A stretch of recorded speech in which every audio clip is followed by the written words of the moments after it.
All by right, the way, let's talk some sports. Yeah, man. I was trying to tell you guys Enough this. Lee talk. I was trying to tell you guys this. Nobody wanted to listen. You guys were trying to push Kenny Pickett and Shedeur and Dylan Gabriel, whatever Browns propaganda you wanted to push. And I was telling you the whole time Joe Flacco is going to be the starting quarterback.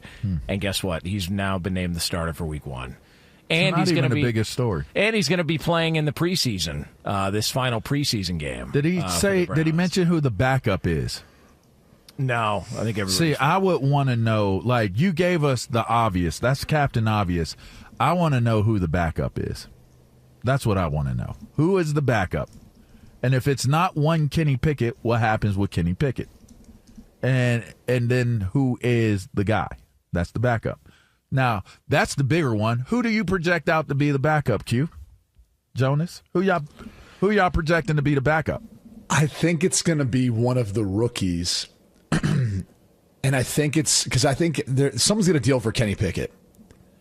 You know, there's a lot going on right now. If you go read on Pro Football Talk, you'll see Mike Florio probably just writing another article about bashing Joe Milton. Oh. No idea why he's doing that. Jeez. Feels like he's going a bit out of his way to bash Joe Milton. I know he hasn't had a good preseason, but like for anyone who's seen Joe Milton throw a football, I mean, it's something else. He has got a absolute cannon for an arm. He's gigantic. He's athletic. Like he's got all the tools, and you'll see enough plays where you go, okay, if this guy can put it together, like it's going to be something ridiculous. And he doesn't have much experience, so I'm not sure why Mike Florio is being so hard on Joe Milton and the Dallas Cowboys backup situation, but they could be a potential suitor. You know, you look kind of through what could happen with Cousins, who's like, you know, hanging in the wings, you know, as far as Atlanta and their situation.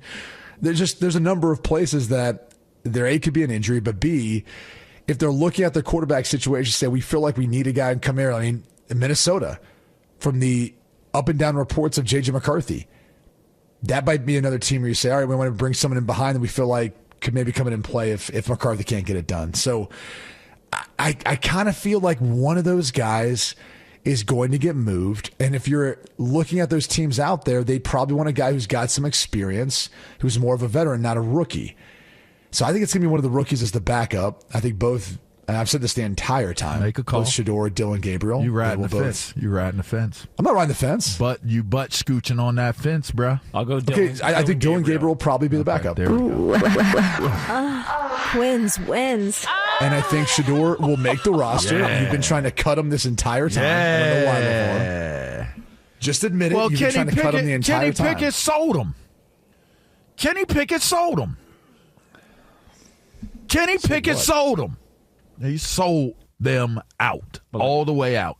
If Kenny Pickett comes in, stays healthy, and does something with himself, then So you're blaming this on Kenny Pickett? I'm not blaming anything on anybody. Wow. I'm just what I'm saying to you is Blame the white wow. quarterback. I see.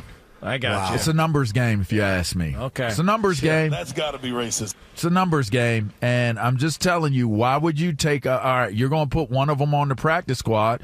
How are you going to protect Shedeur Sanders on your practice squad?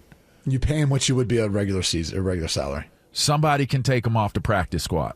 They can, but the incentive used to be if they were paying him a practice squad salary, you're able to pay them the same salary you would be for if they're on. How do you protect them from getting taken from the practice squad? You put them on the roster, like I've said. You're the one that keeps saying they're going to cut them.